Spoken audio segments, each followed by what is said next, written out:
我不明白。被害人朱红被王博和雷小坤从落差30多米的山崖推下去，这案子有目击、有物证、有供述，铁证如山。我不明白你为什么还要解这个案子。被害人朱红的尸体没有找到，不对吧？是不是因为被害人朱红的老婆是严秋？我知道你和她当初……不管当初怎样，现在这个案子就是缺少被害人尸体。难道说？ 是因为朱红的老丈人严培旭和邝北平是兵团战友，所以你想借这次机会？办案就是办案，这跟你我和邝北平的恩怨不是一回事儿。那你坚持要给王博、雷小坤辩护，总不能只是因为朱红这一条人命吧？人命，我说了，朱红不一定是遇害了，他只是落水了。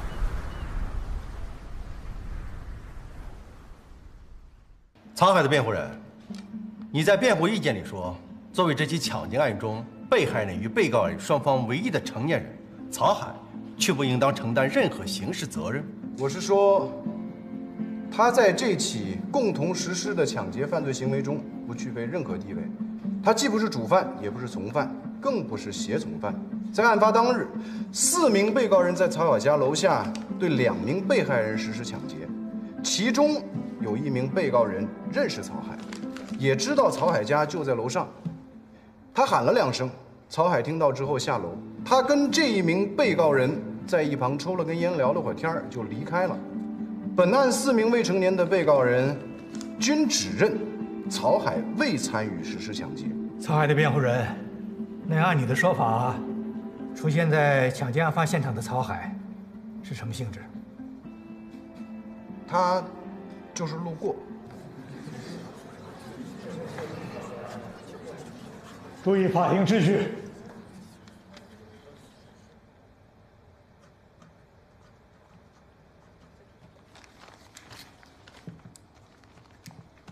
谢谢。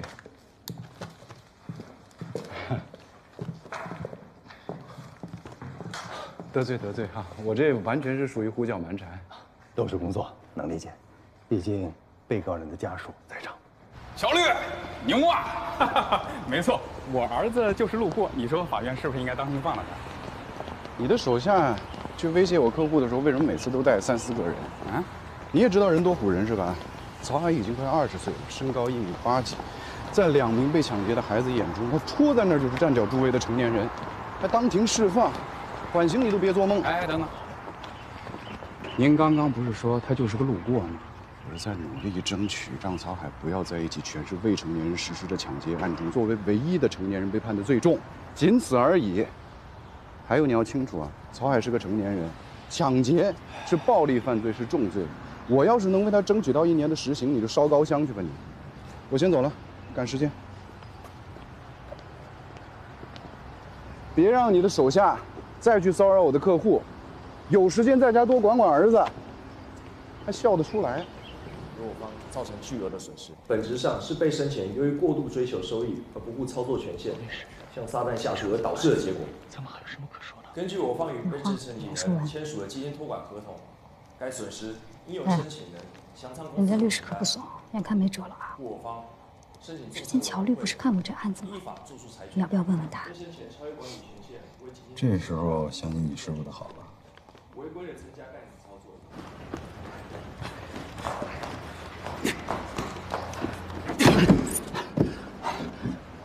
老绿啊，现在办个案子都这么拼的吗？碰瓷儿算敲诈勒索，你知道吧？你带的那个女孩根本就没有说实话，我当时根本就没有性骚扰她，你们后续拿不到任何的证据，这案子你们赢不了。不重要，就像我之前说的，你们同意和解，我们就撤诉。哎，这案子你们铁定会输，我当时凭什么跟你们和解？你这么有信心会赢，你找我谈什么呀？ 申请人认为你们超权限操作，这部分你们有什么解释？这个，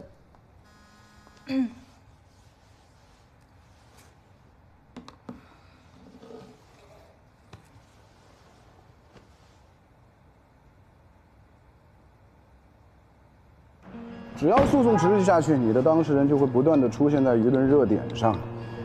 他过去的成就、现在的职称以及未来的前途全都玩完了，几年之内绝翻不了身。被申请人这一方的操作并没有越权，而是得到了客户及申请人，也就是基金托管人的临时指示的。等到诉讼结束之后，再过个3、5年，也许公众会逐渐遗忘这件事。你的当事人可以小心翼翼地在学术界探头，但是已经晚了。他的黄金上升期已经结束了，想要的位置呢被同龄人占了，那些奋起直追的后辈会挤压他在圈内最后剩下的一点生存空间。在合同上清楚地注明了客户是2个人，梁中先生和他的夫人李静女士。基金管理人的杠杆行为是李静女士把指示通过托管人传达过来的，这部分仲裁庭可以调取他们的联系记录。你们现在赔钱和解，尽快的让事件平息，是唯一的选择。被申请人在得到授权的情况下，也可以调取这部分记录，作为证据出示。你的当事人是个惯犯，在圈内被他骚扰和侵犯的女性不止一个。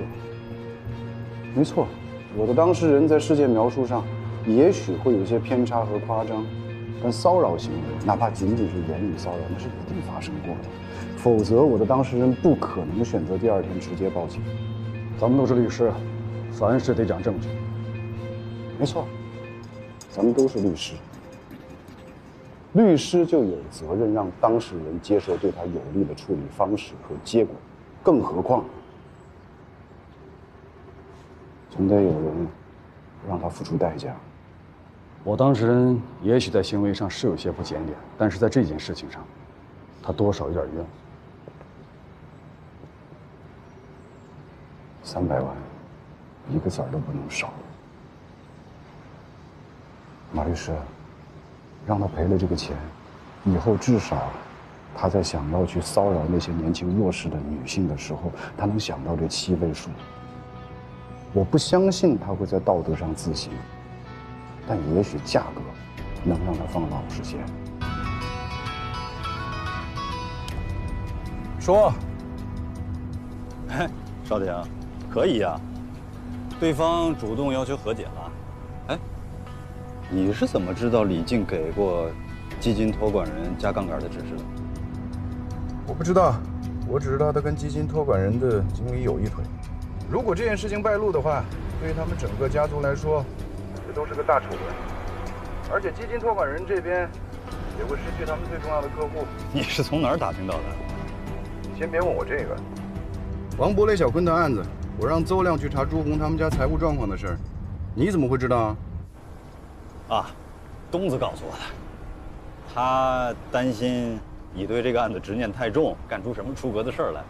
薛东，他又怎么知道的？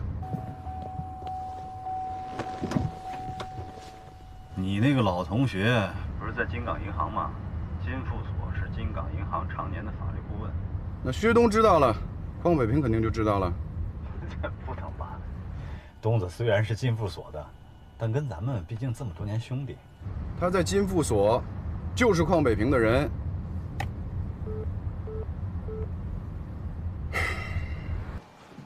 6年前德日所主任换选，张正投了自己1票。当时我也以为他只是想表个姿态，结果就是现在他作为德智所主任的身份，公开跟我上对台了。不过也许你说的对，毕竟你和张正、乔少廷是同一个宿舍出来的，可能你更了解他们。要我说，张正没那个魄力，不管是当初还是现在，真正敢对您亮刀子的，只有乔少廷。真正有资格上华山论剑的，可不是那种对谁都敢亮刀子的小儿科。所以，主任，德智所有个致命的弱点。你的意思是，只要摆平了乔少廷，就能摆平张正？我只是想说，张正和少廷恐怕不完全是一条心。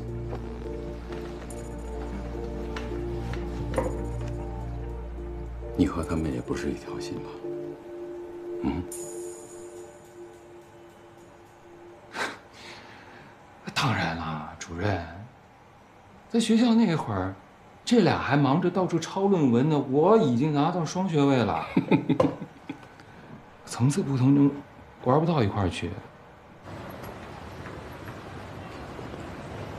来，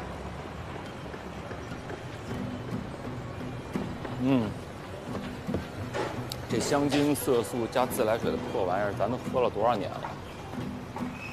你怎么不喝呀？上回咱俩见面，我喝了半杯，闹了一宿肚子。已经过了肛肠铁胃的岁数了。那你还买？你还让我喝？照顾一下人家生意嘛。你照顾人家生意那么些年了，人家老板也没把闺女嫁给你啊。不过你可小心点啊，胖北平有可能要照顾你们的生意的。怎么讲？不怎么讲，就是看在老同学的情分上，给你提个醒。是因为我去律协参选的事儿？不好讲，也许冲你，也许冲少廷。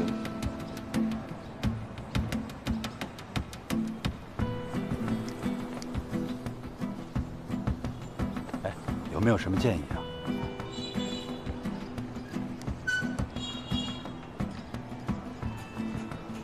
退选，管好你的狗。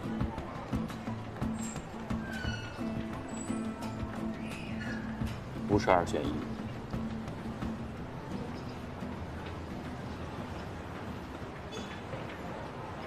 那我2个都不选。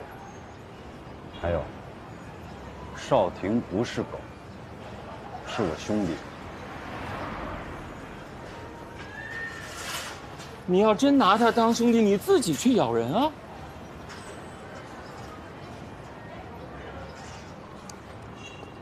走了。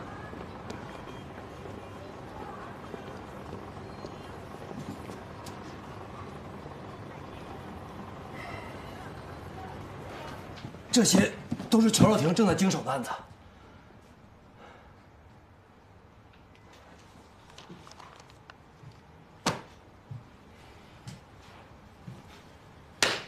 你们自己看一看。同样是我带出来的，为什么只有乔少廷是执家律师？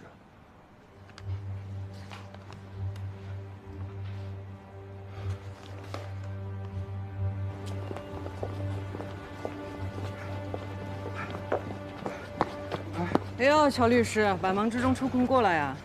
演出结束了，那我进去跟阿祖打个招呼。孩子睡午觉呢。哎，我跟你说啊，今天这个刑庭的时间真的是改不了，我这紧赶慢赶的，好不容易到这了，这儿没车位，然后我照了一大半。我理解。离婚协议拟好了吗？这个事儿咱们能不能再谈谈？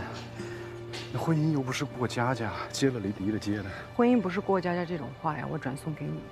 你一天到晚的也见不着人，我本来就是丧偶式育儿啊，离了有什么区别啊？哎，你这话说的什么叫丧偶式育儿啊？那我忙归忙，我不管多晚，是你不管多晚回来，都会到阿祖的床边给他掖被子，然后把你买的那些零食、玩具放到他床头，对吗？对呀。但是咱儿子睡了，他感觉不到你啊。你让手下买的那些昂贵的东西啊，代替不了阿祖需要的父爱，那只能感动你自己，那是你需要的，我们需要陪伴。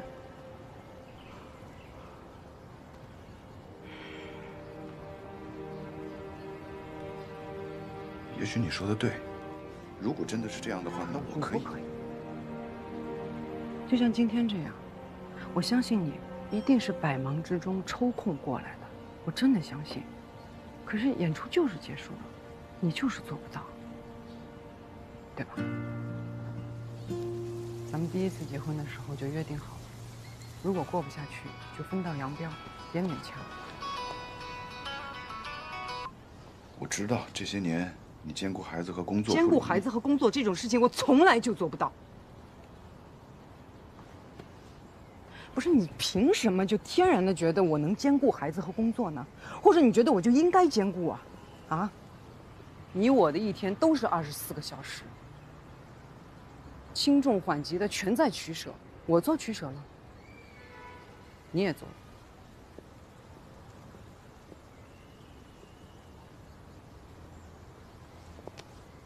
了。这几年，我看你每天风尘仆仆、一脸疲惫的回来，说实话，老乔，我真的挺心疼的。自从6年前，你做了德智所的合伙人，你的事业就踏上了高速轨道，你停不下来了，而且你身不由己。你的心意我明白，你只是做不到而已嘛。以前的乔少廷也许可以，现在的乔律师做不到。赶紧接电话吧，离婚协议拟好了发我。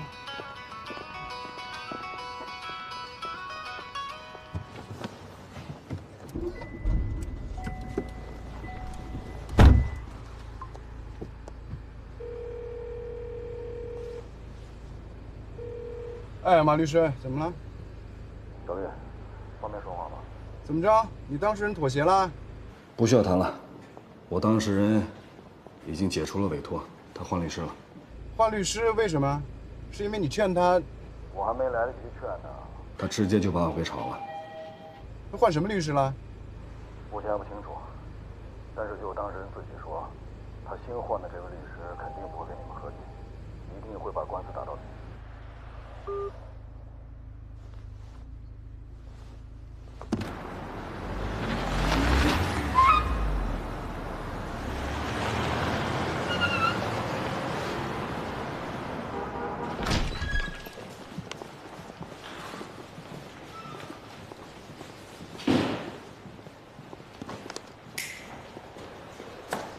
今天又搞了什么？陶律，温馨下午茶，心情瞬间满格。心情不好都被你看出来了，谢谢。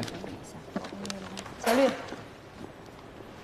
张正说，仲裁休庭后，你拉着对方律师一顿猛唠，对方同意和解了。对方同意和解没错，但恐怕不是因为我会聊天。想当初你还是实习律师的时候，跟着我去看守所会见，连问什么都不知道，现在已经能独当一面了。我说你这进步的速度能不能放慢一点啊？不然的话，这间办公室很快就不归我了。瞧你说的，要真想要独立办公室的时候，我会来找你商量如何涂抹韩律师意见。也是，反正韩律师不怎么来，干脆把他赶走。找我什么事儿？刘先生电话打到我这儿，说拆迁公司那个姓曹的带人。姓曹的抽什么风啊？他倒霉儿子。他儿子的案子，曹总和咱们解除委托了。我今天刚给他开完庭啊。具体的情况我也不清楚。曹总是派人直接来所里解除的委托，他们也说庭都开过了，所以代理费不用退。我知道了。贸易出口银行那案子明天要开庭，你帮我整理一下材料，准备好出庭函。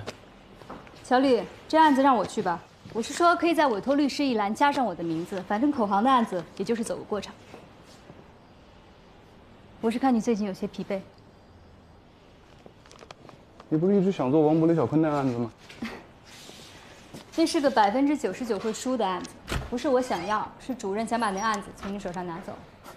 还是师徒亲啊，眼瞅着就把我给卖了。主任，我这话说的可不亏心啊。你不亏心，是我有点伤心。我先去整理材料。大忙人，一块儿吃个饭啊。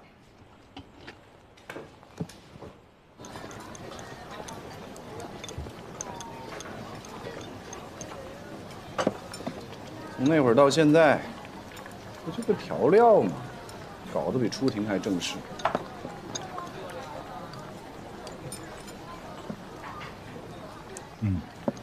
人啊，总得有点执念。我的执念，也就是这碗调料而已。啥意思啊？你是说我的执念风险太高呢，还是代价太大呀？吃肉，吃肉。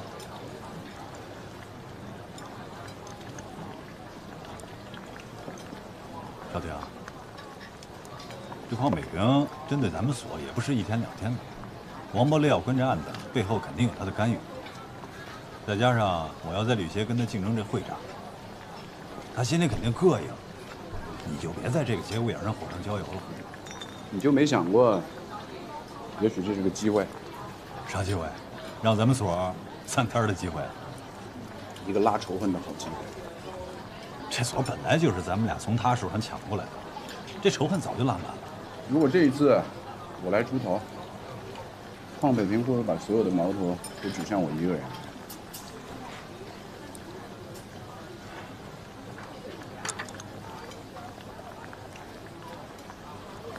你以为你是什么呀？大侠吗？你以为金港是你一个人的江湖？你可以仗剑冲出去，把所有不该惹的大佬全惹一个遍，然后甩下一句“祸不及合伙人”，我们就都安全啦。看来宏图说那话吧，确实不亏心。是你想让我把这案子交出去？不只是想。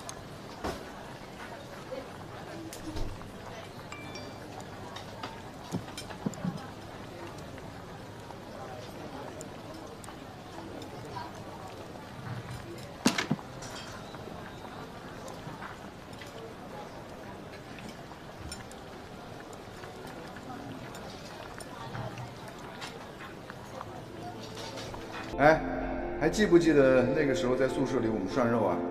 调料不可口，宁可有肉不吃。那次我没让你失望，我答应过你能吃上这口，我说到做到。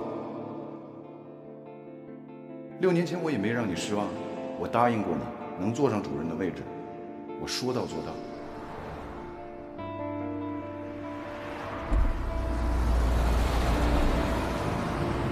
今天我也不会让你失望，这个案子我不会输。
咱们的顾问单位金港银行说是昨天晚上死了一位中管，好像是下班之后在办公场所之外的地方，因为吸毒过量。吸毒过量？金港银行的中管还吸毒过量？哼哼。死的那个人和乔小婷有什么关系啊？你怎么会认为这事儿跟乔少廷有关系啊？那要不然他一大早到我这儿来干什么？少廷，好久不见呢！你要来找我，提前跟我联系吗？赶紧走。王博、李小坤那案子，我不做了。我今天就把案子交出去。你在说什么呢？手上其他的案子，我也会转出去。我赶紧走。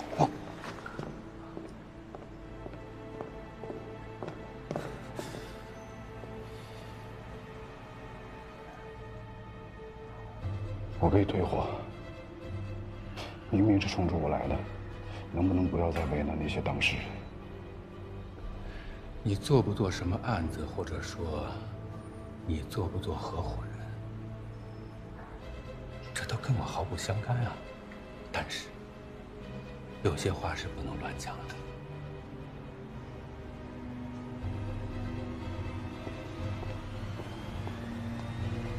我可以离开德智所。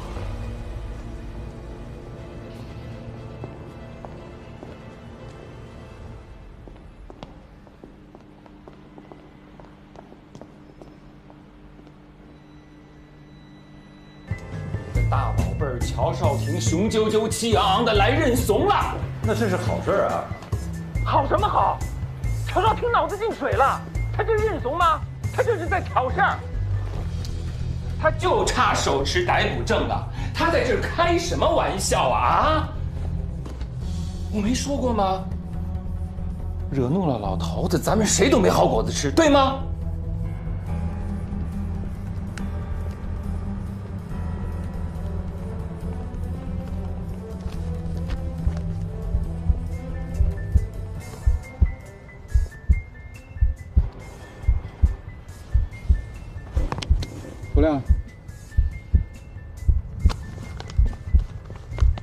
做什么去了？我问你呢。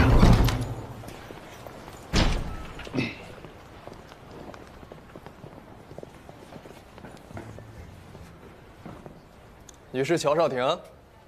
是我。邹亮你认识吧？我知道，昨天晚上我先打了120，然后报了警。派出所的同志给我做过笔录。笔录我们看过了，现在有些情况需要你进一步配合调查，请跟我们回队里一趟。你们刑侦呢？我可以配合你们，但是现在不行，我得去开庭。你们留个联系方式，等到我完事儿之后，我会过去找你们。看什么？没什么可看的，赶紧工作。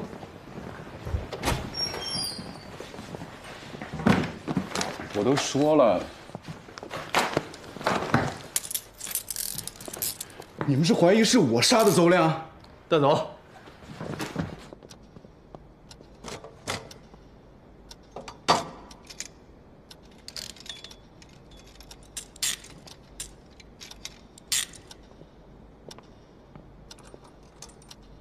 不错，我们誓约了昨天晚上见面，他给我发的信息。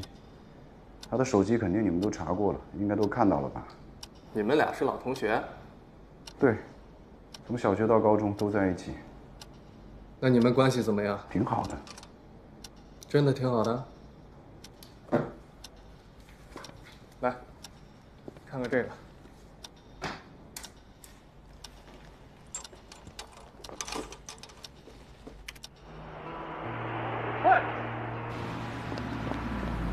干嘛你？开那么快干什么？差点撞到我！妈，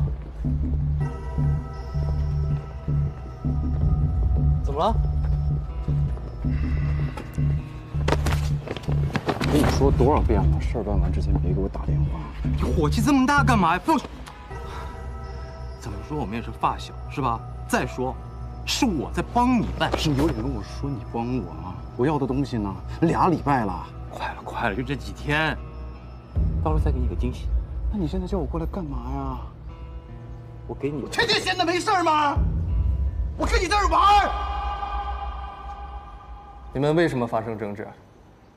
他管我借钱啊。什么钱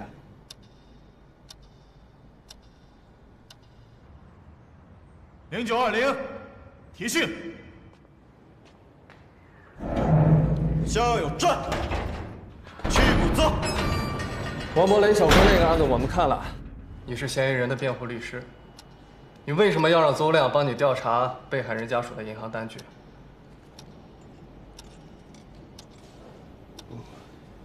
我是觉得，或者说，你为什么要让他帮你伪造被害人家属的银行单据？你们两个准备见面的那天晚上，这些单据都在邹亮的车上。我们查过了，全部都是伪造的。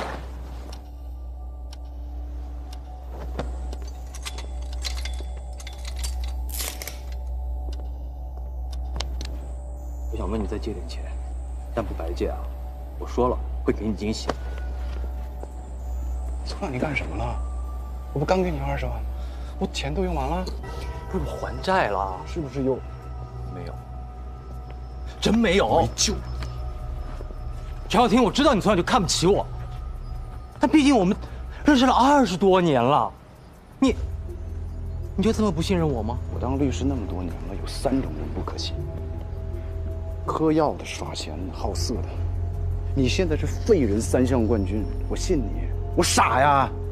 是我给邹亮钱，让他伪造银行单据，甚至想方设法去篡改银行网络内部的数据。可是他都替我把事儿办完了，我为什么还要杀他呢？我没有从小就看不起你。那个时候我看到严秋望着你的眼神，我甚至会很嫉妒。你等等，我真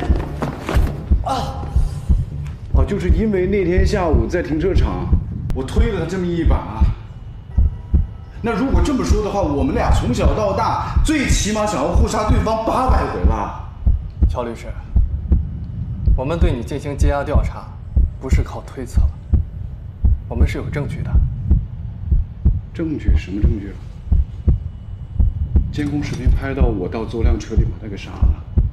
这倒没有，他停车的地方正好是监控的盲区，但是在他车里到处都有你的指纹，包括他注射毒品的针管上。这你怎么解释？他瘫在那儿了呀，我得看看他能不能救啊。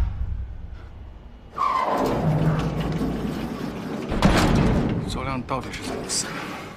这个我们会查，你先把自己的问题交代清楚。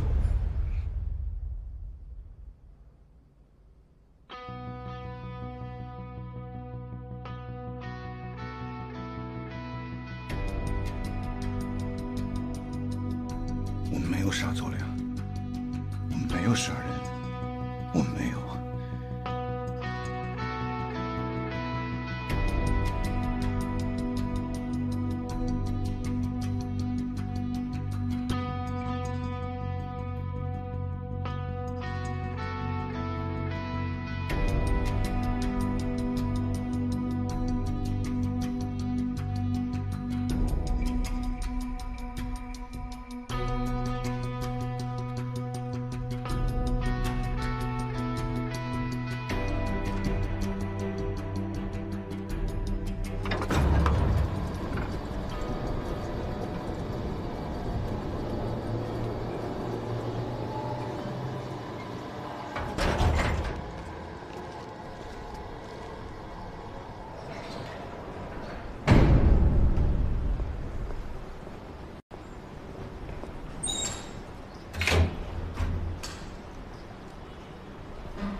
充电宝有吗？我充过电。哦，有的。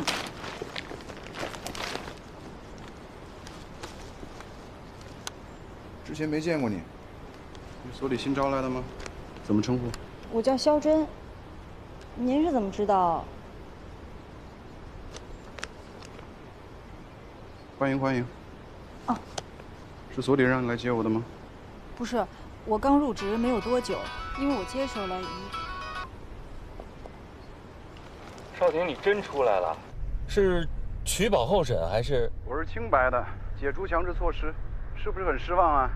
嘿，我还真不是一般的失望，我还打算能给您做辩护律师呢。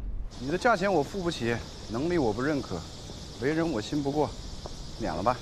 你这张嘴呀，哎呀，我今天真在向阳路这边办事儿来着，本来就是打算去看守所接你。接我？就我现在这寒碜样，你是想来刷优越感的吧？在法大宿舍那会儿，你多寒碜的样我没见过呀。这会儿有急事吗？中午一块吃个饭。我刚出来不到5分钟，我任何一件事都比跟你吃饭重要。乔少廷出来了。嗯，应该是被排除嫌疑了。我就相信少廷他肯定没杀人，他能这会儿出来是好事儿。恐怕邝主任不这么想。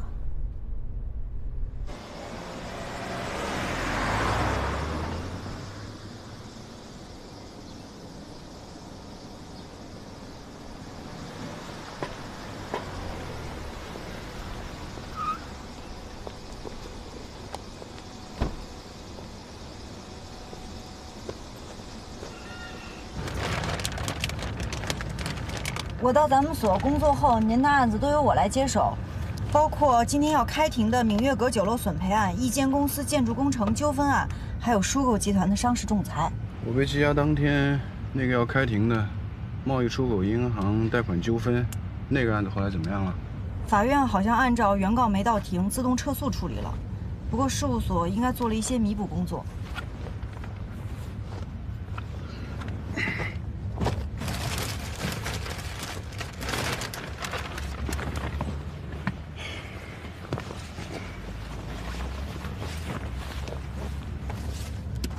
王博和雷小坤的案子，一审判了死刑，2个人还都没上诉。看守所里头消息没那么闭塞。你刚才说不是所里的人派你来接我的？张主任跟我说您今天出来，我就主动申请来接您了。谢了。你这么急找我，有什么事啊？明月阁那案子。您一直是我仰慕的前辈，很多人和我说，要是能和您学习的话，是能够成为好律师的。你看看这个能成为好律师导师的律师，刚从什么地方出来呀？跟你说这样的话的人，你确定他不是在嘲讽我？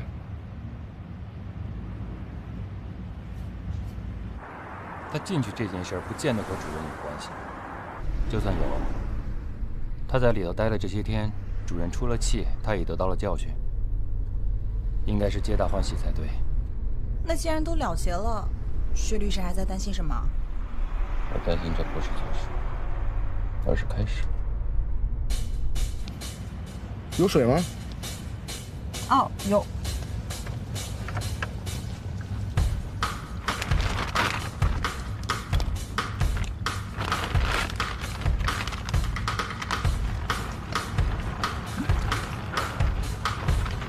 麻烦你师傅，在不超速的情况下，把车速开到最快，谢了。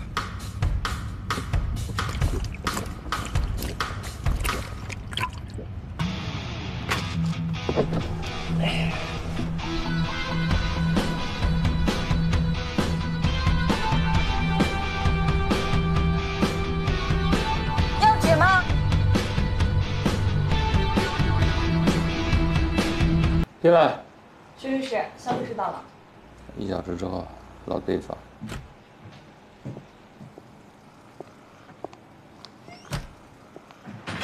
不好意思，肖律师，让你久等了。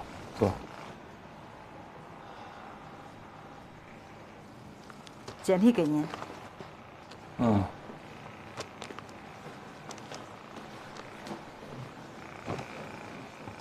肖律师的工作经历还是挺丰富的啊。但是我看你做专职律师还不到半年呢。嗯，是的。为什么想来我们这儿？因为在金港，金富和德智算得上最顶尖的律所，我想大部分求职的律师都会想来这儿吧。也对。就像你说的，不是还有德智吗？为什么先选我们这儿？简历我都有投，是咱们所先让我来面试的。我喜欢你的诚实，还有耿直。肖律师，我问句题外话，你觉得全金港最优秀的律师是谁呀？乔兆廷啊。你应聘全金港最好的律师事务所之一，你有什么样的优势能够说服我同意你入职？因为，在你心中，全金港最优秀的律师甚至不是我们所的哦。虽然最优秀的律师不在这儿，但是金富无论从人员配置、业务水平、社会资源等等各个方面都是最好的律所。可我们这里没有乔兆廷哦。你要不要再去德智那边了解一下？明白了，谢谢薛律师。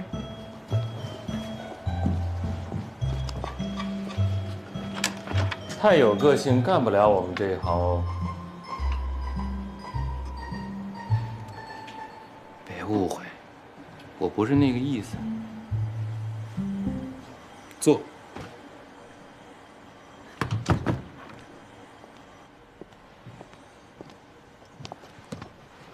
薛律师，有句话呢，不知道当不当讲。说。如果你们愿意拿出一个合伙人的位置作为奖励，5年之内，全金港最好的律师一定是咱们金富所的。你对自己就这么有信心吗？也不一定是我，也许是薛律师您呢。但总之，不会还是乔少廷。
都已经弄好了。有这布置样本间的功夫，手上的案子赶紧弄。案子也已经弄完了，这有个案子马上要开庭了，赶紧准备。最近的庭应该是今天上午，对方提了管辖异议，那就准备答辩啊。您手里拿的就是我写的答辩状，请您过目。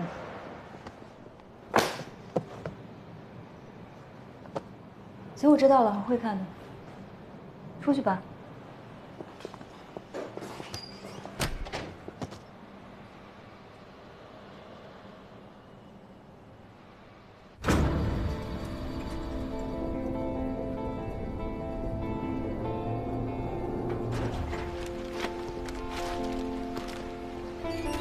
之前没怎么见过你，你所里新招来的吗？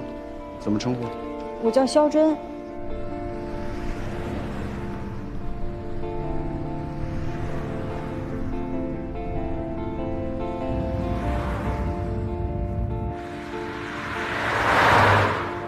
乔律师，您回来了。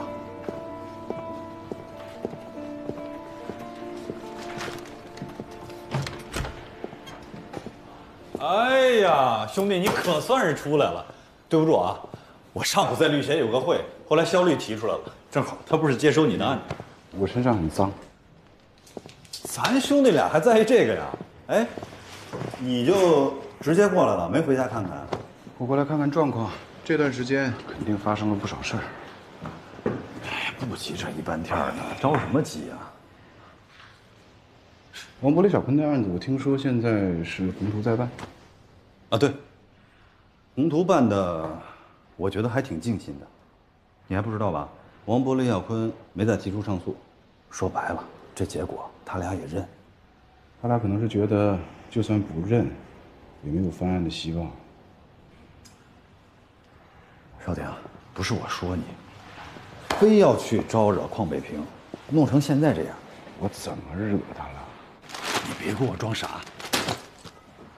就是被害人朱红的岳父，你让邹亮去调查财务状况那个严培旭，他是邝北平在兵团的战友，这事儿你明明知道啊。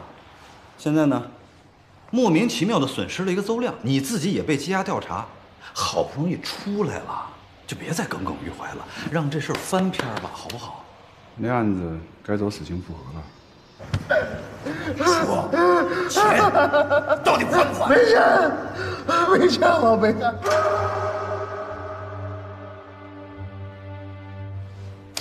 你让宏图把那案卷给我看看，回头你让他把卷放到我办公室。你都撞了南墙了，还不死心？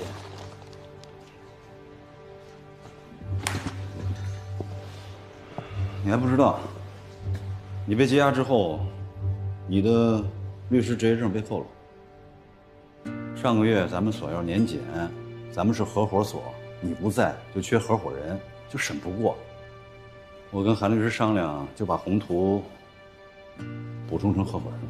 所以，那就说那个办公室现在是洪律师的办公室。先这么安排，你东西都没动，全在那屋呢。等有时间了，咱们再重新规划一下所里的布局。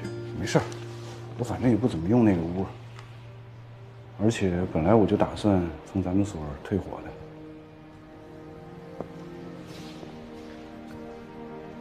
你什么意思？公安抓走我那天早上，我见过邝北平。我可以离开德智所。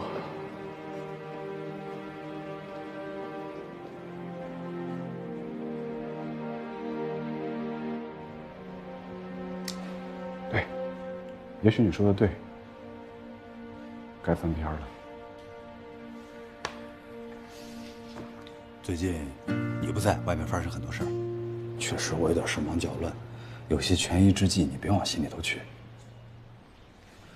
这么多年兄弟，我不会亏待你。趁这段时间好好回家陪陪老婆孩子，好吗？行，我先捯饬捯饬，回头再聊。谢了，兄弟。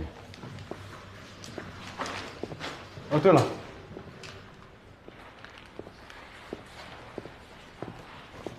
贸易出口银行那案子后来，那天你没有按时出庭，合议庭也是不开面，就给按自动撤诉处理了。那诉讼费得扣一半了。我记得那案子的标的是18个亿，诉讼费好像交了900多万，904万1800。因为你那天的意外，导致客户损失了450万左右的诉讼费。那咱们的职业责任保险够赔的吗？赔上了，但是上限是200万。剩下的呢？当然所里赔上了，还真能让人家找咱们所要无限连带责任呢。不过后来，这案子韩律师接了，办得还不错，客户很满意，也给咱打了折，最后所里只赔了200万。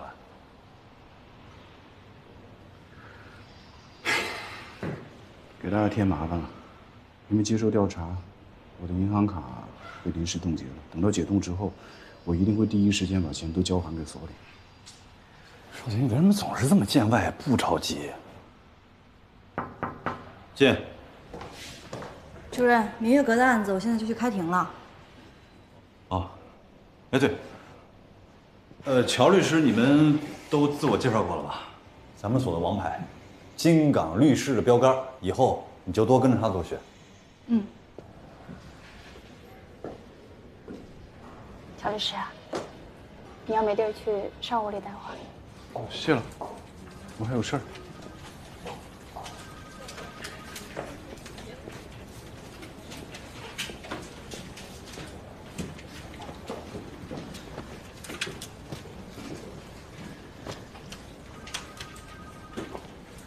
乔律师，打扰您一下，我现在要去给闽月阁9楼开庭。这个案子我接手之后，我仔细的看了案卷，也和客户沟通过了，应该没什么太复杂的情况。不知道您还有没有什么需要叮嘱我的？你看着挺年轻的，拿红本多久了半年多了。出过几次庭7次，5次民庭，1次刑庭，还有1次劳动仲裁。单独出庭几次2次都是民庭。这案子确实不复杂。哦，对了，洪律师手上办那刑案，你参与了吗？没有，好像那个案子已经到死刑复核阶段了。希望以后有机会能和您一起办案子。行，等有机会了。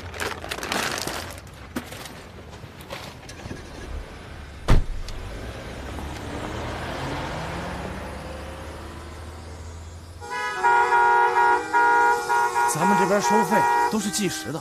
当时我知道您临时有情况，把车扔这儿了好些天。这样，就按最低20一天算您。您把这些天的停车费啊给结一下。你看我身上没那么多现金，微信、支付宝都行。我这在线支付宝的银行卡被暂时冻结了，你再容我几天。那么多车在等着，你先放我出去吗？我这也没办法呀。你先不好意思，忘给您交停车费了。多少钱？不是你，咱们这边一共740，扫这个码就行。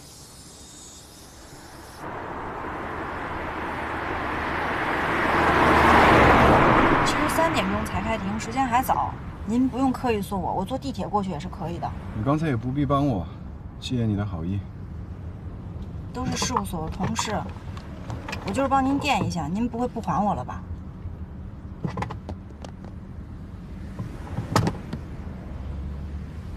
哎，唐叔，我出来了，我要不要回家一趟呢？今天是谁接阿祖呢？哦，我就是特别的想看看他。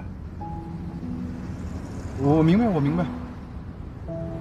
那咱们就还是老地方，晚上见。好。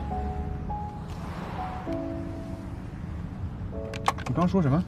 啊？怕我不还你钱是吧？哼，开个玩笑。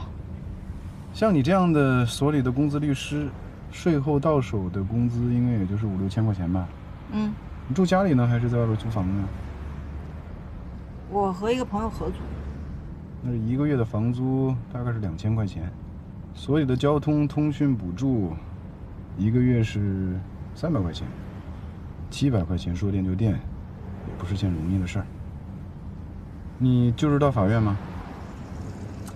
向阳法院旁边有个麦当劳，您知道吗？知道。时间还早，我去那儿买杯咖啡。麦当劳的咖啡。嗯，挺好。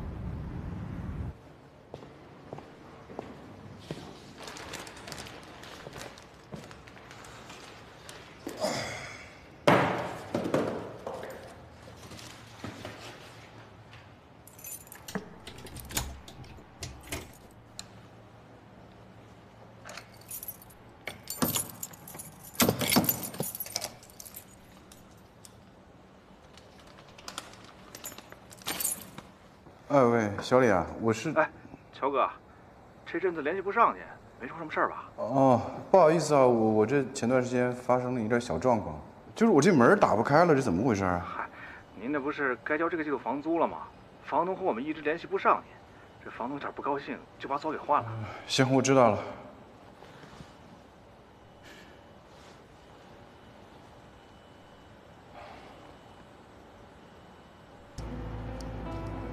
你应该贷了有些年限吧？对，差不多5年零3个月。那先生，您今天发票带了吗？发票？这个表是当时在婚礼上我拿钻戒跟我老婆换的，他没给我发票。那估计您不会绝当了，我估计您很快就会把它赎回去。对，就是周转一下，很快。这个表的原价在3万5。那根据您目前的这个成色、这个状况啊，我给您3折。哎，肖律师，你还在麦当劳吗？路边等着我，我这就到。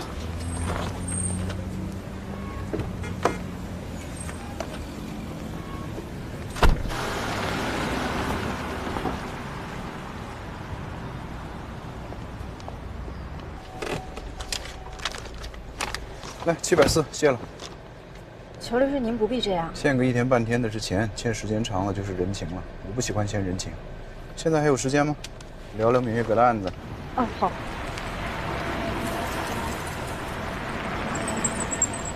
原告葛平是咱们委托人芈月阁酒楼聘用的洗碗工，下班后在自家酒楼门口被自家的采购车撞成了重伤。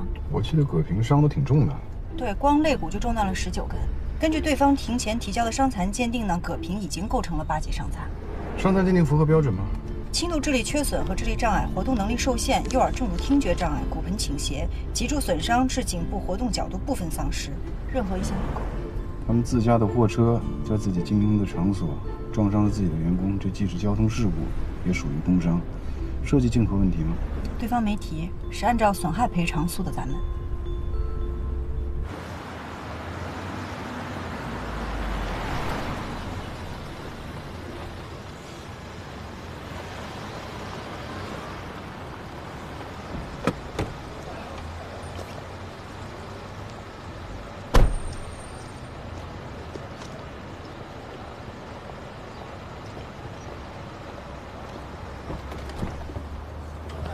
肖律师，我能不能旁听一下？求之不得。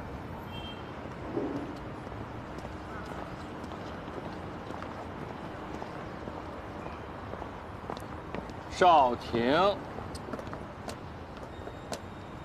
你还不如跟我一起中饭呢。你上这儿干嘛来了？我来观摩学习啊。什么大案子值得咱们乔大律师亲自旁听啊？你们认识？肖律师，之前来我们所应聘过。这么优秀的年轻律师，竟然没有得到你们所的留用？乔律师吧？哎呦，我今天见到偶像了！我是薛律师的助理，我叫高维，现在还是实习律师，一直久仰您的大名。没想到今天在这儿能见到您本人，您本人看上去还真是更什么？干咱们这一行的，祸从口出，慎言啊！少林，我发小的那个，考了资格证书就到所里来实习，我就带他呗。别解释，会打圆场，还挺招人疼的。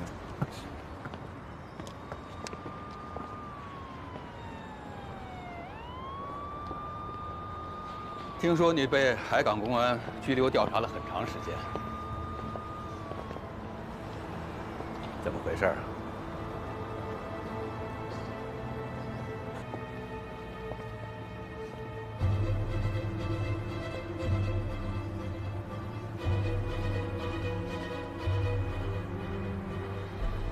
你跟着我那会儿，我是怎么教你的？做刑事案件代理，务必要小心谨慎。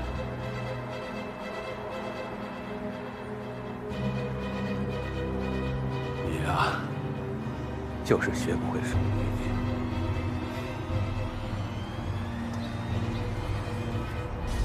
我之前说了，那案子我可以不要了，我甚至可以退伙离开德之所。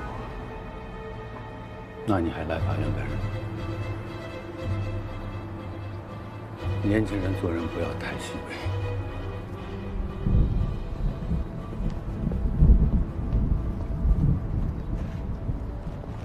主任，看来曾院长也希望能够进一步推动选派实习律师到法院，从事审判辅助工作的计划。别的不说啊，这么做确实有利于增加法官和律师之间的相互了解和信任。从长远上来看，也能给律师创造出更好的职业环境。这件事儿，目前还只是停留在嘴上说说而已。真想有实质性的推动，还要等我在律协说了算才行。您只要一出山，这一届的律协竞选，那还不就是走走过场？那可不好说。张正在诉讼圈子里混了这么多年，影响力不可小觑。瞧着您刚才那模样，你也看见了，随便一出手，都是他们这个层面不够看。你是在暗示乔少廷被公安调查，是我在背后操纵他？当然不是，主任。少廷办案一向爱出格，这是他自找的。乔少廷，公安是把他放了，可他闹出这么大事儿，他这个律师还能继续干下去吗？这件事部里局里可以不管，但律协也没有办法。律协作为一个律师行业的自律组织，他们应该起到主导作用。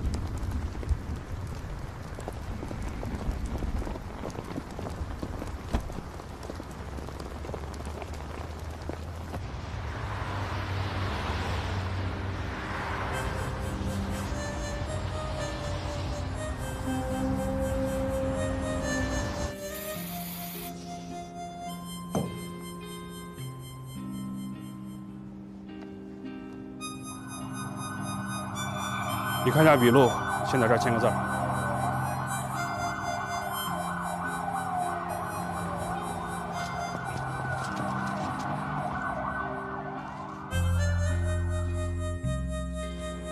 你怎么跟这儿呢？不上去？说吧，什么事儿？没有，没事。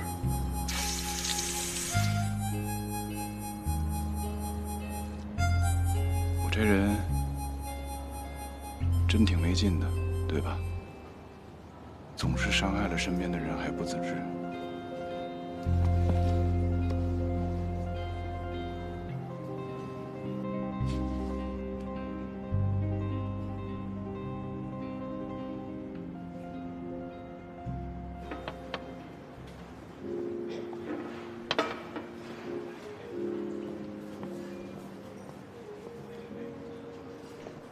你在里面是不是遭挺多罪的？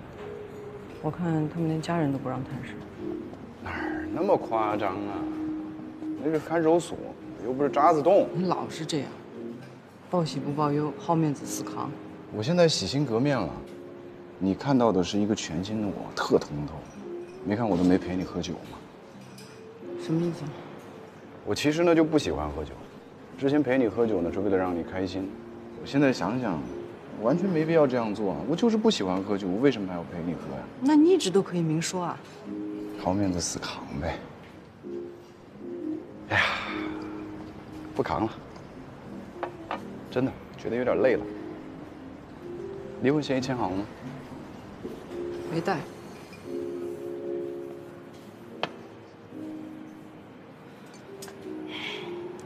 我是觉得啊，你出了这样的事儿，我们离婚这件事情，我觉得我们还是要多虑了。离婚这事儿是我出事之前我们就商量好的，不算你落井下石。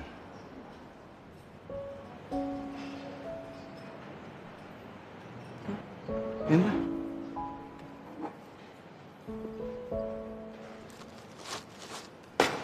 你的文件，在看守所的时候寄到家里的，以后你跟你身边那些人都说一下，像这样的文件不要再往我那儿寄了。离婚协议我签好了呢，会寄到你事务所啊。你有功夫就多来看看阿总。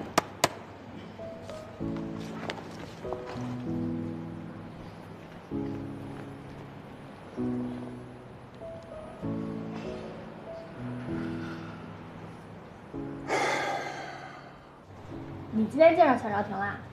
这人怎么样？帅不帅？我见到的那个版本呢，有点落魄，70分吧。不过梳洗打扮之后，有65分。我看你回来就闷闷不乐的，还以为这人见光死不及格呢。哎，我今天啊，和他最亲密的接触，是他请我吃了个这么大的肉饼。啊，友情提示啊，肉的好吃。左边这个。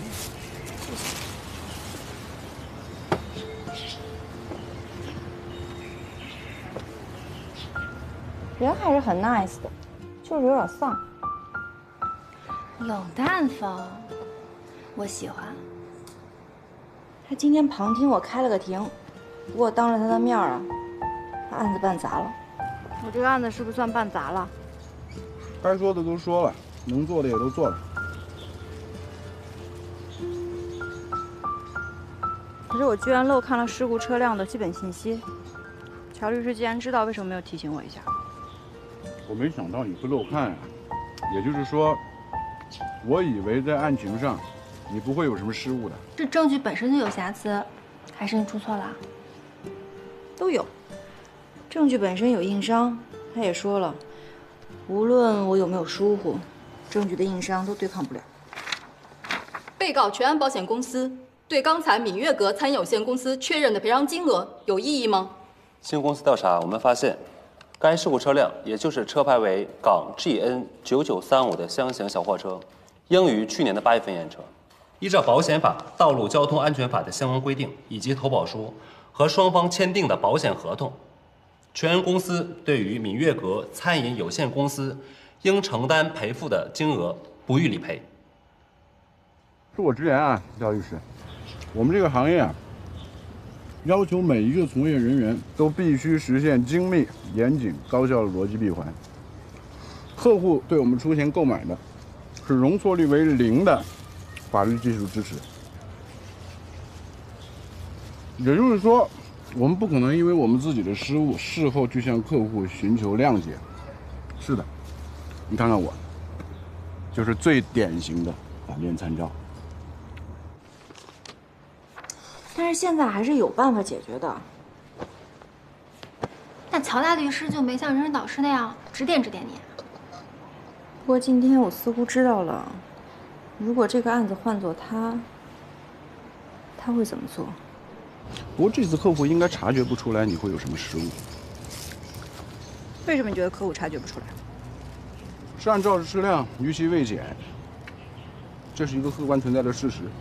一旦涉及到保险赔付，就一定会被拿出来抗辩。如果肇事车辆未年检和这个案子的事故发生之间并不存在因果关系，那么我可以主张保险公司的免赔条款是显示公平的。我不认为合议庭会对一个合法的民事协议所确立的法律关系进行拆分，并介入到这样的一个程度，这种抗辩很难成立。那我们还可以起诉保险公司，要求其履行理赔义务。如果一个案子的审理需要以另一个案子的结果为前提的话，那么这个案子程序是可以被终止的。不管结果如何，客户会知道我们穷尽手段了。话倒是没错。您觉得我不该这么想吗？没什么该不该。你是在维护委托人的权益。您觉得我是在绞速、浪费审判资源？我们都非常了解被害人的情况，被害人的家庭经济状况呢，我们也都很清楚。我就是希望葛平能够尽快拿到剩余的赔付，不要再在法律和文字游戏当中去耽误救治。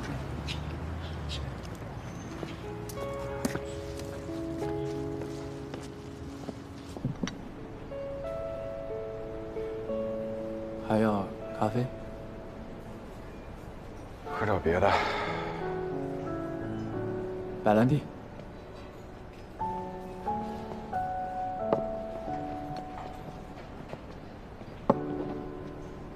老样子，不加冰。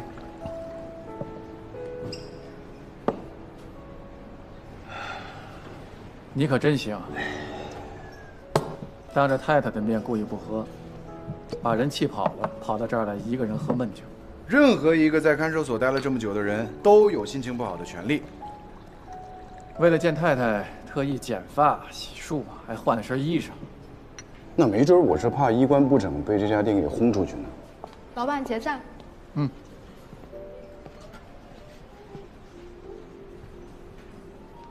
李太太来之前，你衣服的袖子是挽上去的。她进来的时候，你又把它放下来。你是怕她看见你手上没有戴结婚时她送你的那块表，其实你很在意的。她也在乎我。除了她和我爹，这个世界上应该没有几个在乎我的人了。别这么悲观，我也很在乎你。对。还有咱们德智所的全体同仁，都挺在乎我。你出事当天，我想请人斡旋一下，张正特意给我打电话，叫我和我父亲不要干预。关和我认识张正的主意，他大概是怕我耽误他竞选地区会长。恐怕他担心的不是这个，他是怕你出来以后继续干更多出格的事情。所以你看，还是我更在乎你一些。王某李小芬那个案子，被害人朱红的尸体还没找到，我让邹亮帮我去查周红他们家的财产情况。邹亮居然把自己的命给搭进去了。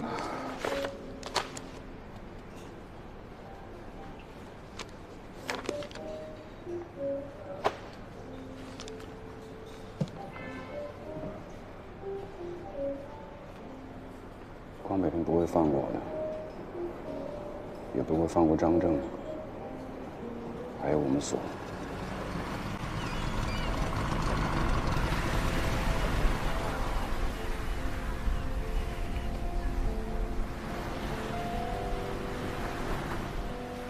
你是没睡啊，还是醒了？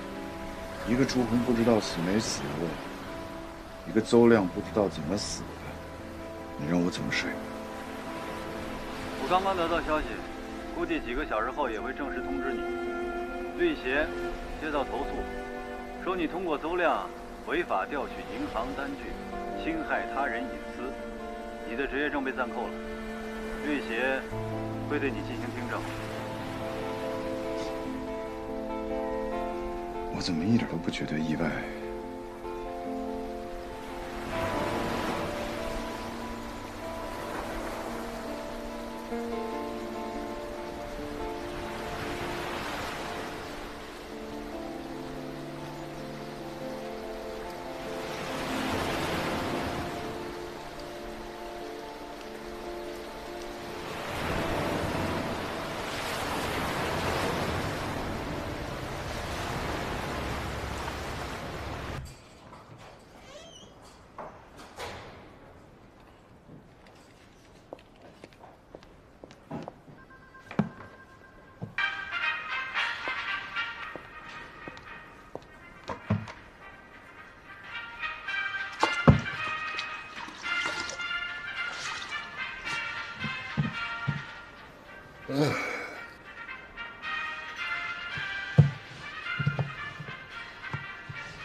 怎么了？也要起来做操了吗？乔律，你这是被老婆扫地出门啦？算是吧。快捷酒店也是有住宿功能的，你非要抠门到睡会议室的话，能不能睡地上？这桌上的东西搬来搬去的，我还得收拾。在看守所睡板睡惯了，真要让我睡软垫吧，还真有点不适应。哎，张正来了吗？哦，主任说他在办公室等你。我怎么有点饿了？我给你买点。就这个方便面吗？这个吧，我给你泡，5分钟就好。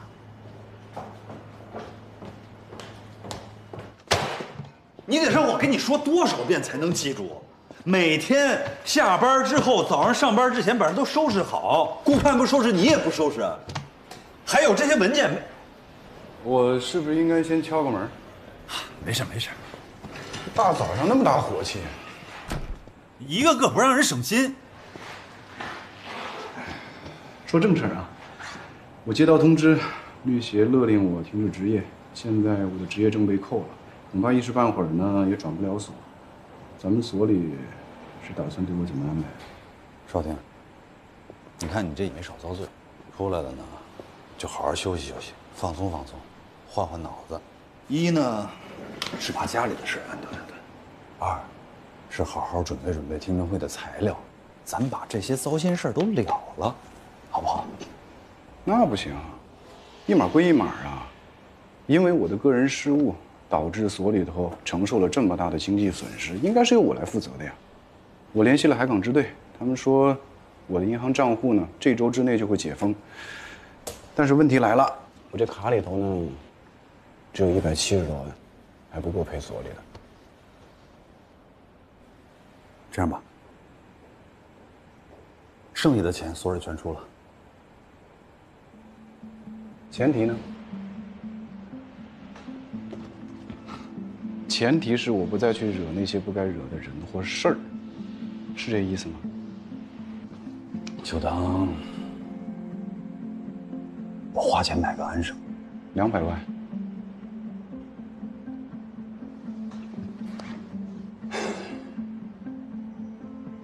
我的膝盖可能不值那么多钱，但是张主任您想要的安生，200万不多。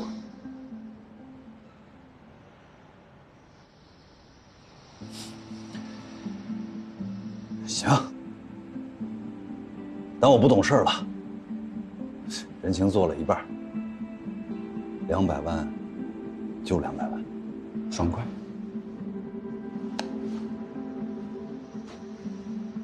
你不会真的觉得，只要我不强出头，邝北平就不会针对你，或者咱们所吧？你不会真的觉得我怕那老头吧？你不是也说了吗？我是为了你。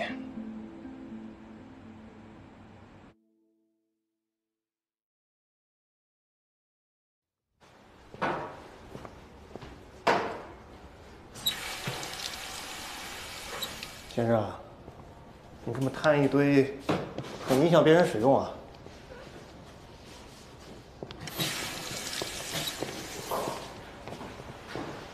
你们这的人怎么都怪怪的呀？怪什么怪？聊完赶紧走。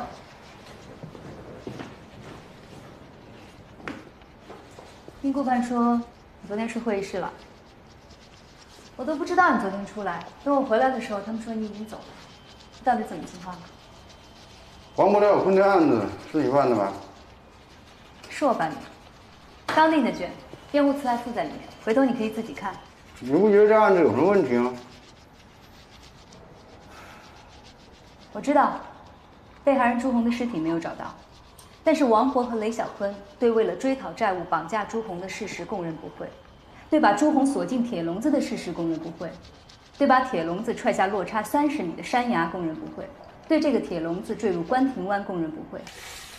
海港支队第2天在离案发地3公里的入海口处捞到了这个笼子，虽然笼子门是被撞开了，但是在笼子里找到的衣物碎片，经朱红的爱人严秋辨认，是属于被害人的。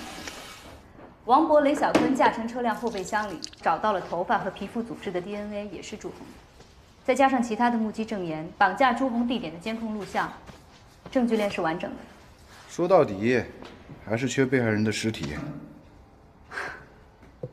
拜托，案发已经5个多月了，分局和市局会同各方专家已经研讨过很多次，京港众院为这个案子开会都开扯了去了。朱红在铁笼子里是被捆绑的，即便他有水下呼吸的超能力，以当时关亭湾的水深、流速、水温，任何一个条件都让他不可能活过半个小时。笼子上的锁，经勘验是笼体变形几段的，不是砸开的，也不是撬开的。朱红不是胡迪尼，他的尸体最大的可能性是被卷进了海里，也许有一天会随着潮汐飘回岸边，也许不会。胡丽妮是谁？不管他是谁，都不影响被害人的死亡推定。没有尸体。无人机扔2颗地狱火弹头下去，也找不到恐怖分子的尸体，好吗？不是一回事儿。这当然不是一回事儿。你跟我一样清楚，这案子我办的没问题。你是在质疑我顶替了你的合伙人位置，还占了你的办公室吧？你当这是我怀疑？哎，这位女士啊，你怎么还在这儿？这是男厕所。你怎么又来了？你刚才不是尿过了吗？哎，你这说话什么意思啊？我有上厕所的权利，我爱尿几次尿几次，你管得着吗？啊，邓律师，我要告他。不好意思，对不起啊。误会。这是我一个单位的同事，发生点争执，只不过是场合不对。拿着东西走吧。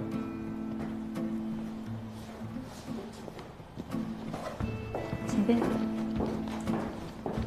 哎，东子，什么事，主任？我听说乔尔廷的徒弟顶替他做合伙人了。我也听说。哎，他那个徒弟叫什么来着？宏图。在我印象当中，他还是整天跟着乔少廷利用后面唯唯诺诺的小姑娘。您这都哪年的事儿了？人家现在早就是叱咤风云、独当一面的洪律师了。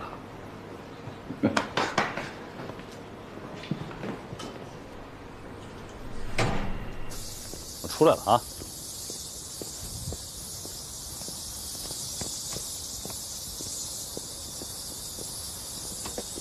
哎，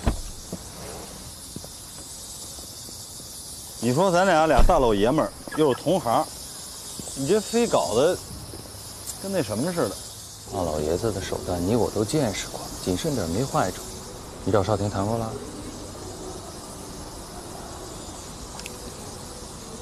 你这是谈妥了还是没谈妥啊？我没太明白他的意思。我现在啊，也是拿他没招了。之前带的那徒弟挺他吗？你说宏图啊？啊，那他是不是只能去找韩松口的儿子了？或者说，修真？哎，这么说吧，一个是大腿，一个是大白腿，换你报哪个？证据你不是第一天才看到，车辆没年检怎么了？去告保险公司啊，把现在交通事故的案子停下来。可是如果我们拖延这个审判程序，葛平不知道什么时候才能拿到这笔赔偿费用，他家的经济状况实在无法支撑。说什么？我想说，我在跟你强调的是这个职业的操守。只要不涉及违法犯罪问题，我们就应当无条件、穷尽手段来维护客户的权益。当我没说啊，走一步看一步吧。哎，东子，你说我跟少廷是一根绳上的蚂蚱，你跟着凑什么热闹啊？跟你一样啊，都是为了兄弟。嗯，为了兄弟。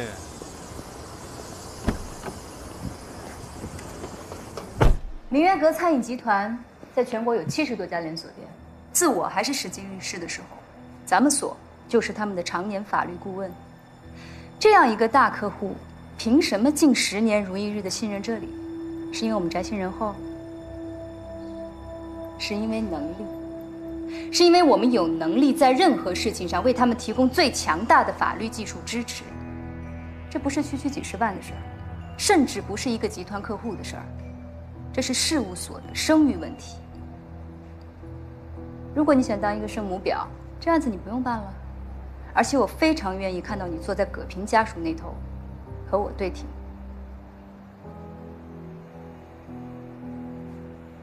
知道了，洪律师，我现在就去办。别忘了出国公司那边的事儿，催了好几天了，马上处理一下。怎么了，乔律？王伯雷小坤那案子的卷给我。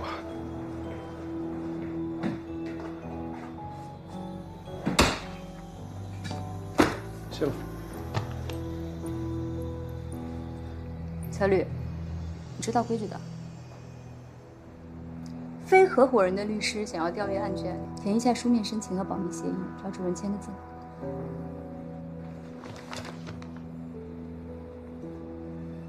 我我这刚从张正屋里出来。你还站在这干嘛？没什么事，我就先出去了。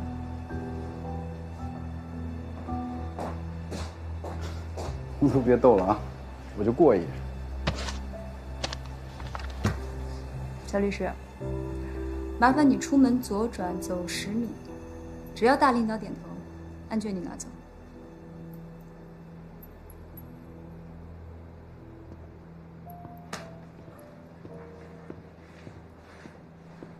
关门。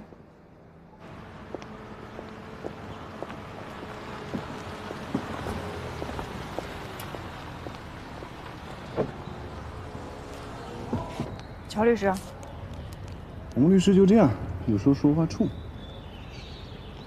你是去舒克公司吗？啊，舒克公司的电商团队有突发状况，需要去做个观察研讨。舒克公司是咱们所的常年客户，我以前老跟他们打交道，我跟你一块去吧。哦，不用了，我自己可以处理。我不忙，也许能帮到你呢。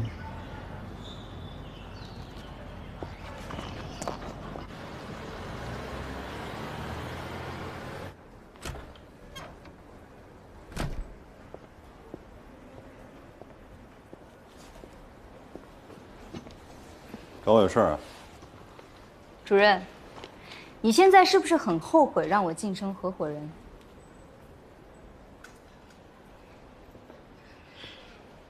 这话从何说起呢？现在乔律一回来，就在质疑我办的案子。啊，你说王伯雷咬坤那案子？哎呀，他不是这案子折进去的吗？能理解。你看，这案子查的没问题，诉的没问题，审的没问题，你办的没问题，最后判的也没问题，那你就让他看呗，反正对结果也不会产生什么实质性的影响。实质性影响？昨天是不是肖律师去看守所接的他？吃醋了？肖律师来咱们所办过好几件案子，从没出过问题。昨天跟乔律打了个照面，下午去开庭就给我整出幺蛾子。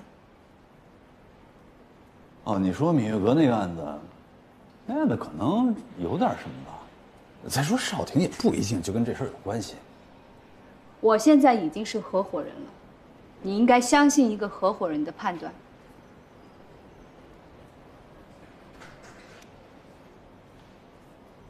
别说你是合伙人，就算有一天你坐在我的位置上，你也别忘了，你也还是少廷带出来的徒弟。我要是没记错的话，你跟乔律也都是邝北平的徒弟。我爸还在医院等着挂专家号，先走了。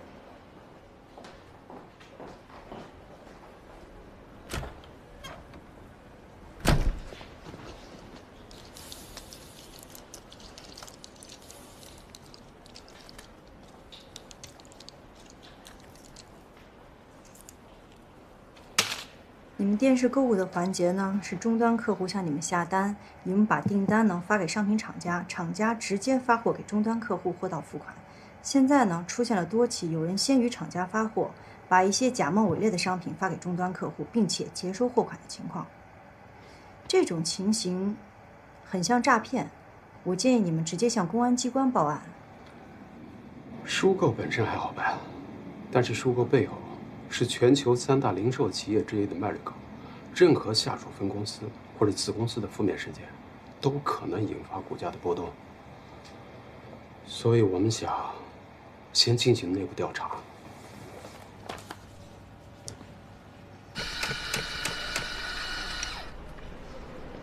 为什么你会觉得是他？如果你核对一下订单泄露的状况，列个时间表的话，你会发现3个组的订单都在其中。但是3个主管当中，只有朱琪经常加班。用他的话说，他经常愿意用自己的时间去帮助那些还在试用期的业务员。您上周就应该开始休产假了吧？我这个组啊，有一半的业务员都是刚从培训部转过来的。如果说我不盯着他们，错一单，那他们试用期就到了。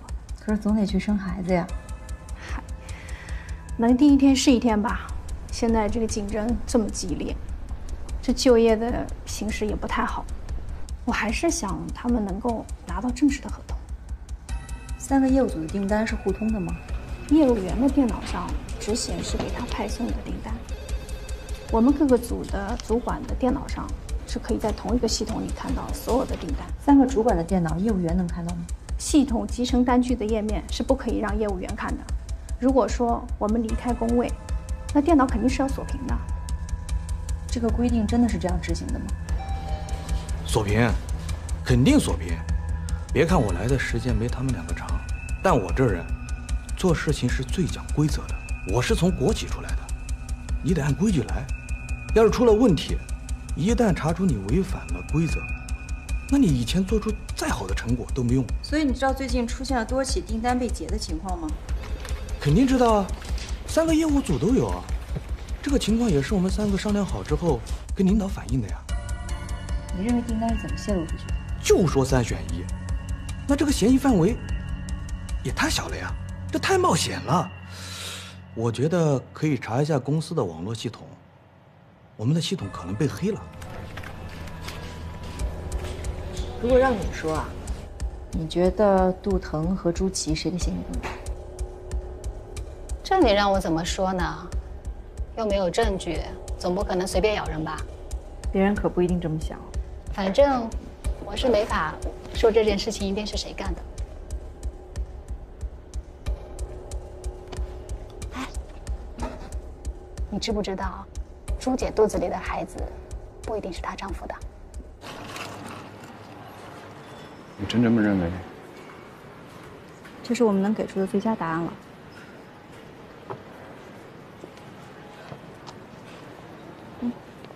其实你早就知道，对吧？要不要再斟酌一下？我要去向刘总汇报了。肖律师，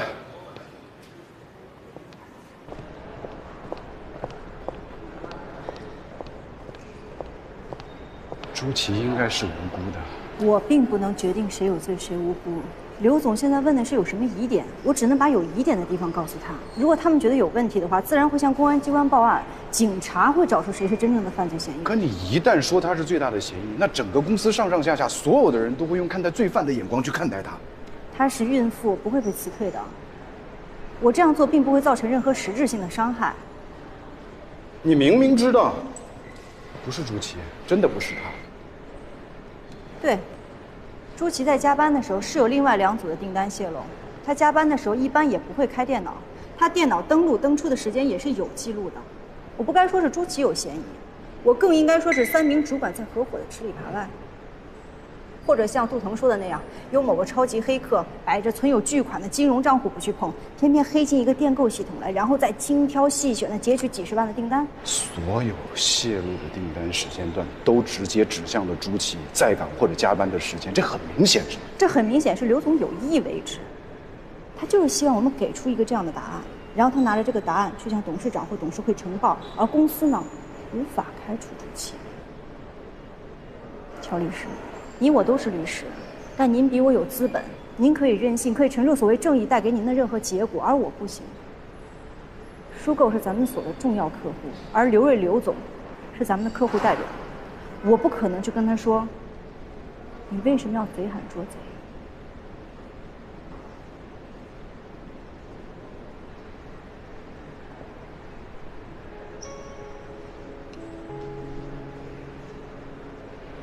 你误会了。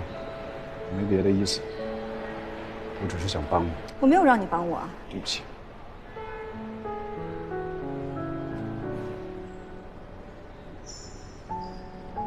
乔律师，您是不是想教导我如何成为一名好律师？有些方向是个人选择，我教不了你。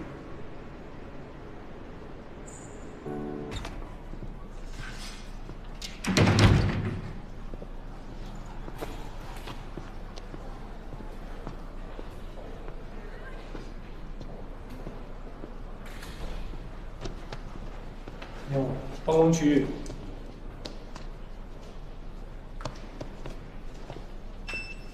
哎，南哥，我就不记得有哪个活是不急的。金港怎么样啊？你是不是也开始向往巡回法庭的工作了？你可知道这儿的巡问法庭管了4个省的案子，我们那帮同事一个个不是过劳肥就是过劳瘦，我这外来户算是全庭最轻松的一个了。马上就不轻松了，有复核案件，王博、李小坤故意杀害朱红的案子，你知道吧？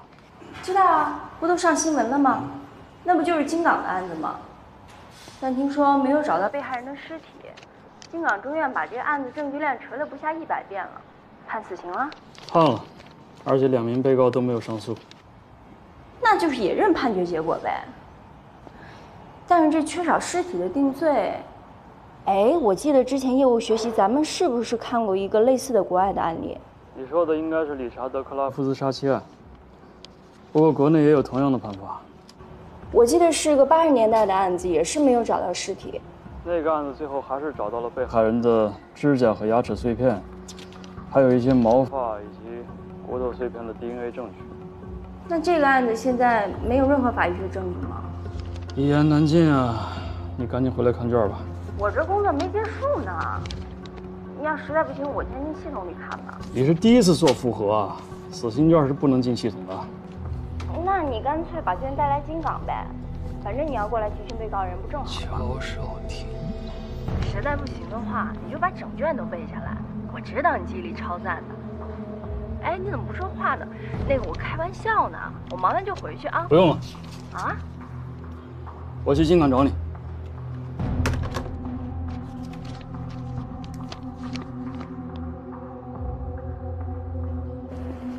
北平啊，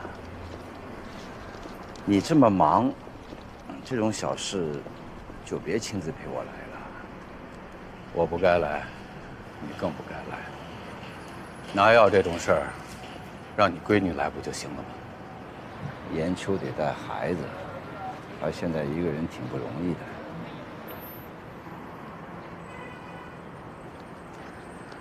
早年间也没什么事儿，估计就是岁数大了，天一潮就犯毛病。没事儿。哦，对了，害死我女婿那2个，什么时候执行死刑啊？老哥，全在我心上。先让司机送你回去，我还有点事儿。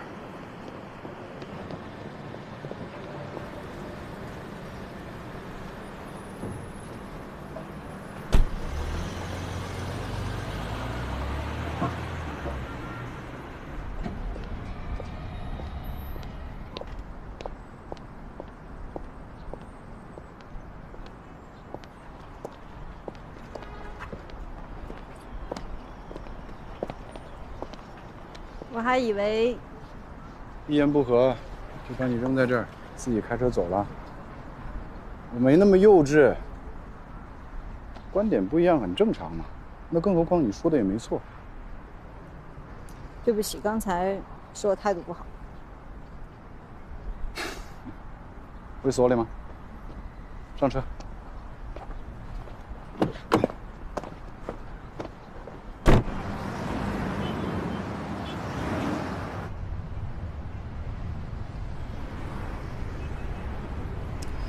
您是那种什么？我不知道该怎么形容，有良心的律师。首先，我的证被扣了，我现在不是律师。至于良心那玩意儿，人人都有。我不知道目前在你的语境当中，良心算不算种讽刺？不是讽刺，我只是觉得在这2个案子里，相比较律师的职业性，您好像更倾向于某种个人的价值评判。要看你对律师的职业性是个什么概念了。我的理解可能很浅薄，就是在不违反法律规定的情况下，最大限度地维护客户权益。这不浅薄，你说的没错。但是，啊？我在等您下边要说的。哦，没有但是。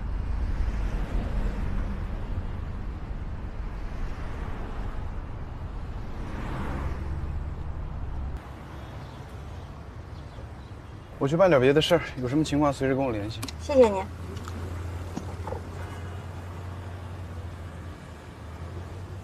我有个问题想要问您。问。如何才能做好律师？你是想做好律师呢，还是做好律师？前者靠努力，后者靠天性。哪个更重要？都重要，二者发生冲突呢？看取舍。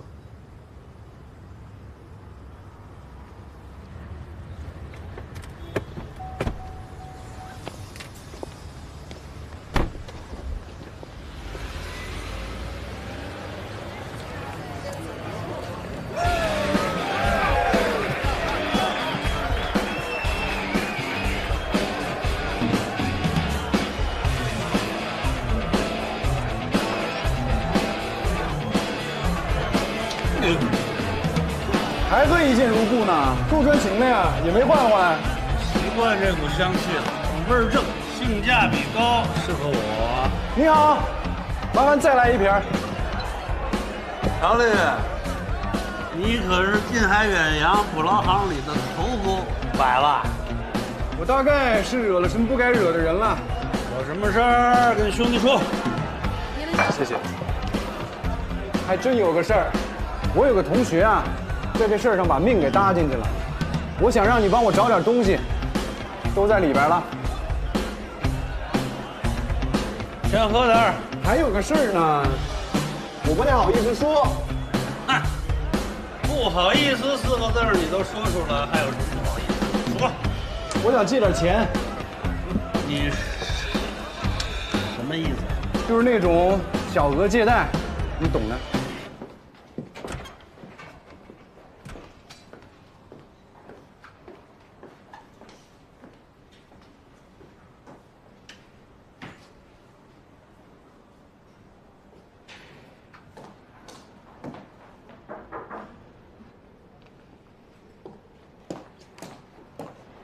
洪律师，舒克公司的事情已经处理完了。刘总说电购团队可能有内鬼，我和他们团队的3个主管都已经聊过了。谁的嫌疑比较大？刘总的嫌疑比较大。这个结果是需要你向刘总直接呈报的吧？我和刘总汇报。不用告诉我。你处理好了吗？嗯，那就不用告诉我具体细节。明月阁的诉讼材料准备好了吗？这是起诉全安保险公司的起诉状和证据目录，您过目一下。如果没什么问题的话，我就带上授权委托书去明月阁一并盖章了。其他的手续也别落下。法人和企业资质的信息一定不能出错。法人代表身份证明和营业执照副本复印件都已经准备好了，相关信息也在天眼查上核对过了。洪律师，到办公室来的。在这儿等我。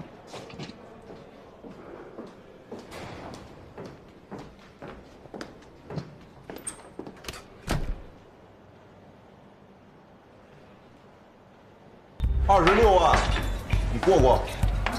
不用，一哥介绍的朋友，我信得过。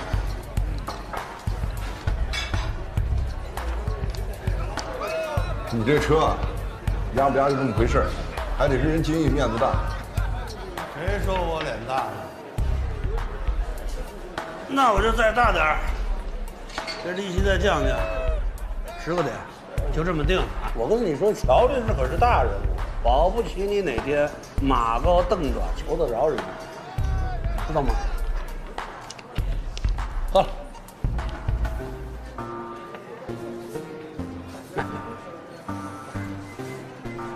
就当交个朋友，我跟这哥们儿也算一见如故。走了，不送。谢了。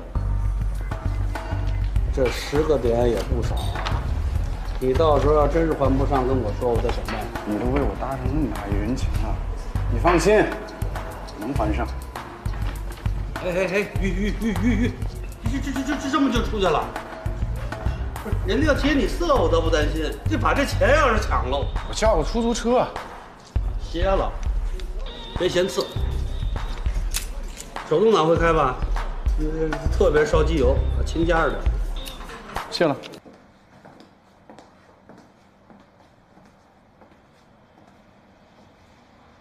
东西先放这儿吧。明月阁的案子，原告撤诉了。啊？怎么会？芈月阁的吴总和对方在庭外和解了，具体的赔款数额还不清楚。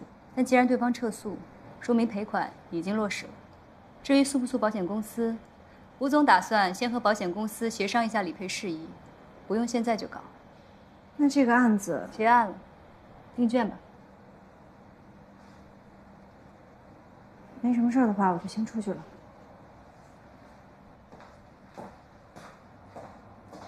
肖律师，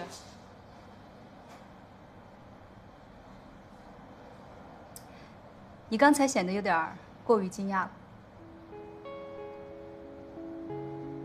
我就是希望葛平能够尽快拿到剩余的赔付，不要再在法律和文字的游戏当中去耽误救治。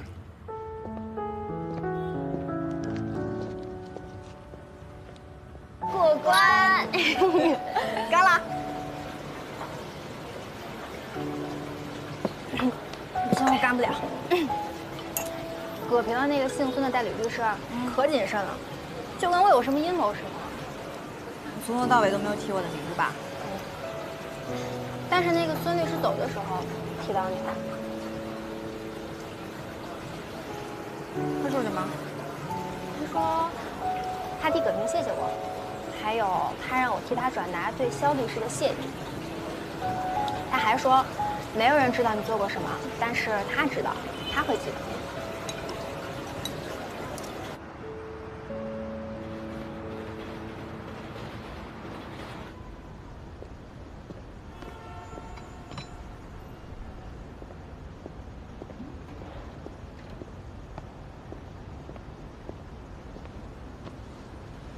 什么情况啊？对了，那什么，你稍等啊。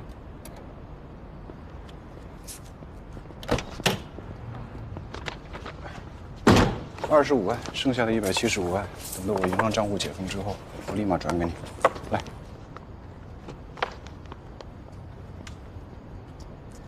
哎，你说我想花钱买个太平，怎么就这么难呢？不难。哎呀，还是你膝下有金山啊！哎，你让宏图把那个王博、雷小坤案的案卷给我。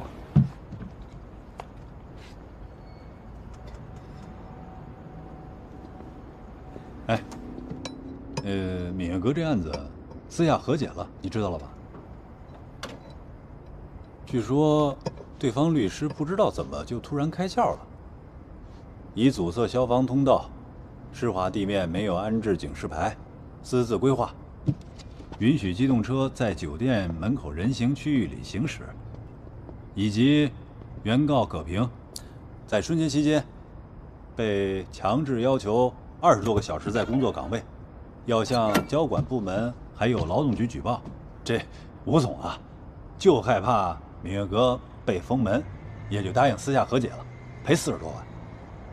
那吴总也别嫌肉疼，你问问他，给他40万，撞他个8级伤残。他自己乐不乐意啊？哎，这个结果还真不算糟糕，但我就是有一点没想明白，你说这庭都开了，怎么对方律师就能想出从这个角度来逼迫芈月阁和解呢？都是律师，谁也别装傻。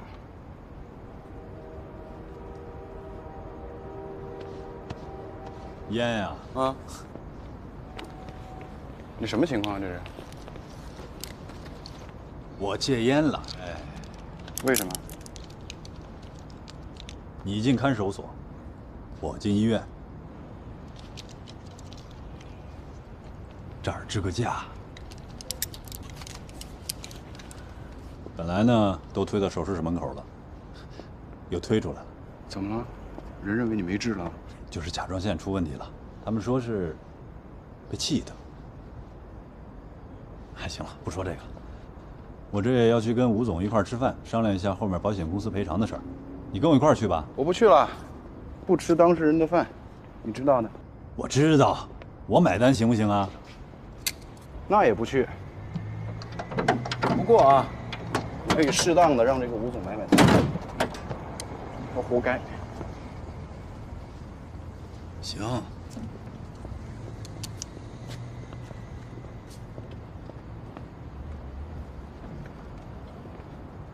哎，你这刚回来，么就非得跟宏图过不去呢？没有啊，我就是想看一下王博、雷小坤的案子呀。嘿，人家可是觉得你在针对他。他的案子办得没问题，就不怕我针对啊？是，可这案子从头我都盯着呢，宏图办的没毛病。再说他不是你教出来的吗？他你都不信啊？改改吧。什么呀？大写的言不由衷。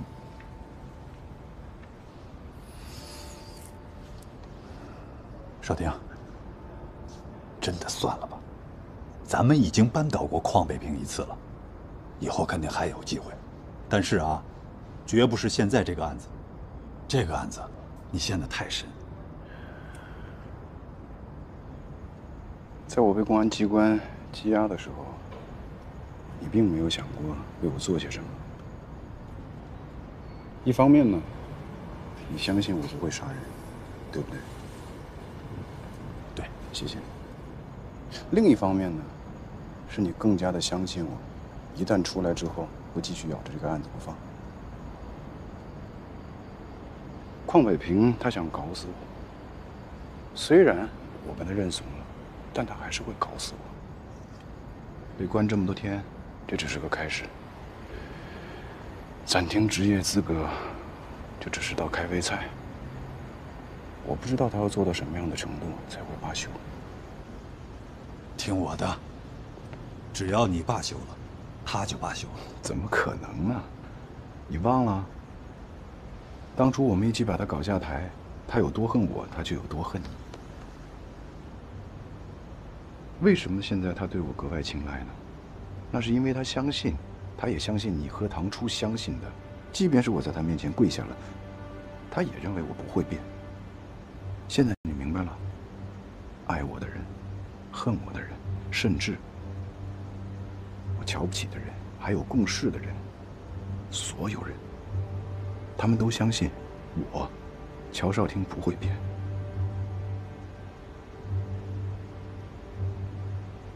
只有我自己知道，我曾经跪下过，那不是做做样子，是彻彻底底的跪下过。成年人谁没跪过？我每天给所有人跪。去你妈的所有人！去你妈的乔少廷！